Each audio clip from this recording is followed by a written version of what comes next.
In the last video, we created a web application containing 3 pages and ran it using a Node.js server with the Express framework.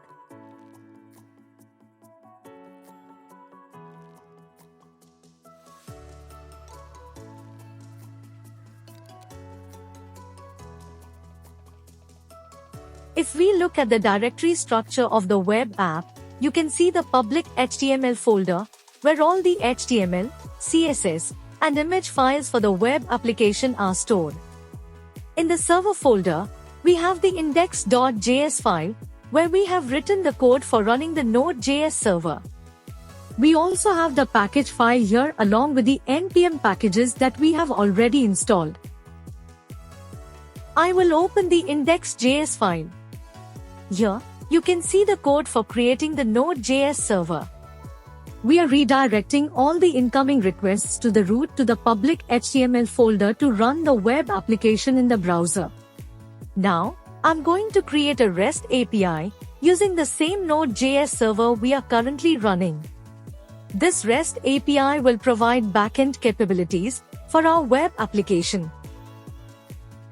To create the REST API, I'm adding 3 new folders inside the server folder.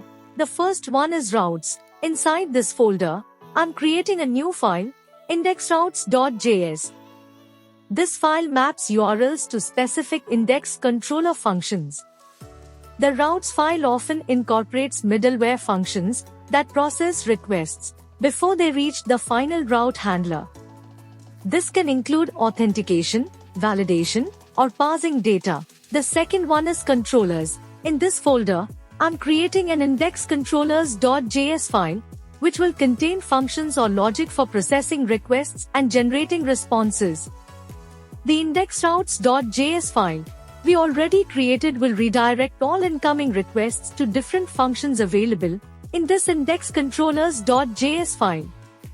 And the last one is models. This folder will contain any future models we might need. Now, let's add the route handling code inside indexroutes.js. First, I will import the Express framework and create a router object from Express.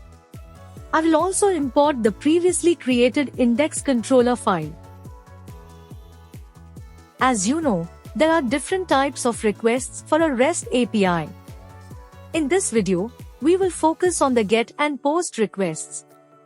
If the request is a GET request and has the path index, that request will be redirected to the getIndexController function inside the index controller file.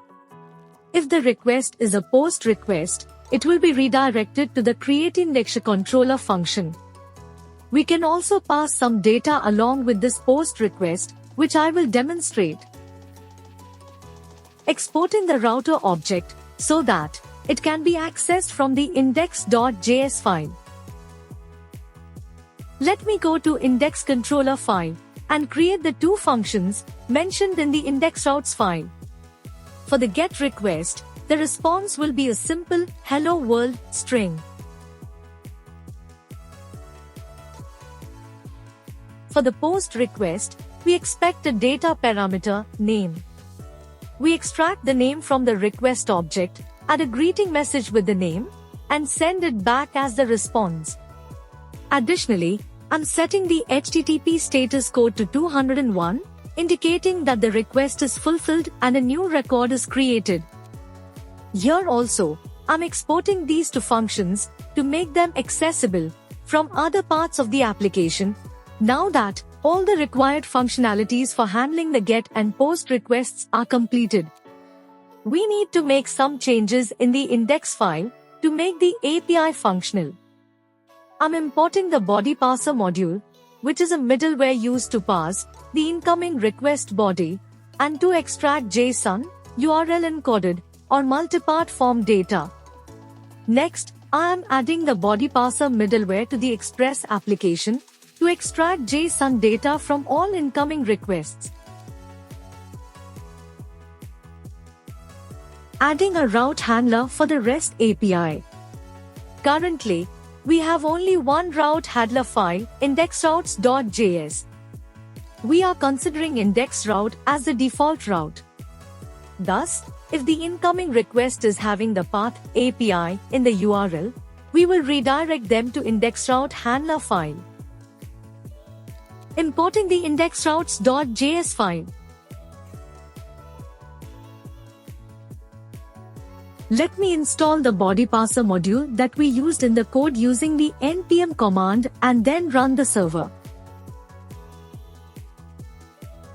Refresh the browser, and you'll see that the web app is still working perfectly. To test the API side, we will use a tool called Postman. Here, we can create requests to our newly created REST API. First, let me test the API using a GET request. Yes, we are now getting the correct response, "Hello world."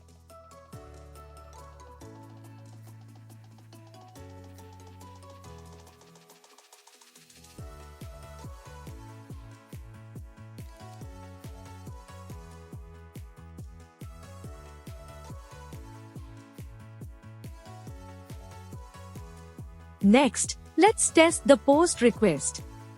In this request, we are passing data to the API endpoint in JSON format.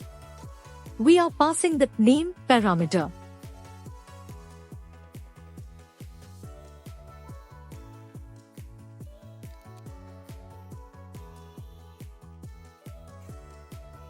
Yes, the correct response is received with the name that we passed. This means the API extracted the name from the JSON, added it to the greeting message, and sent the entire message as the API response.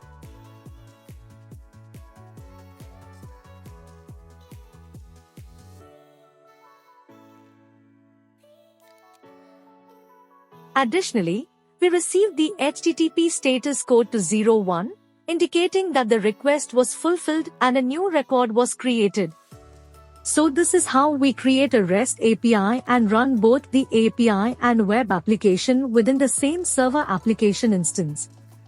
If you like our videos, consider subscribing to our channel and supporting us.